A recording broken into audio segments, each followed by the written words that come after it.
The term super-pollen has been popping up in the news a lot lately, but is super-pollen a real thing, or is it just another nonsense marketing term? Well, firstly, what is pollen? Pollen is a substance which is produced by the male parts of a plant in order for them to pass their DNA to the female part of a plant.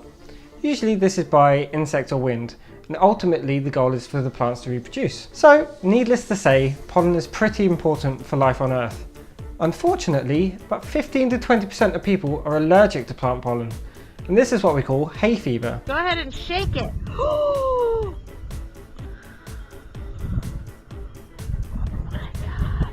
Side note, this is actually a misnomer.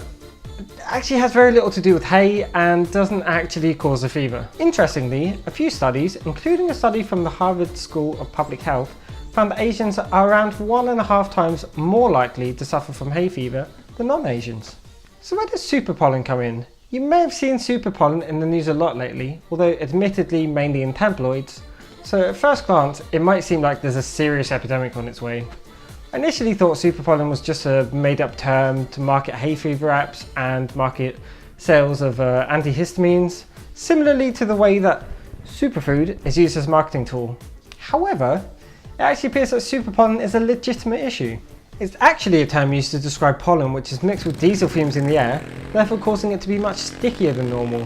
When pollen is inhaled after mixing with DEPs, it tends to stick on your mucous membranes, for example in your nose, much longer, causing allergic reactions to last longer. This is exacerbated by a phenomenon known as grey fever, which also occurs when pollen and pollution levels are high. Grey fever is the term used for hay fever, caused by a grey smog which occurs when pollen and pollution mix. This prevents the pollen from being dispersed by the wind in the normal manner and allows it to hang around in a grey smog. Hence the term grey fever.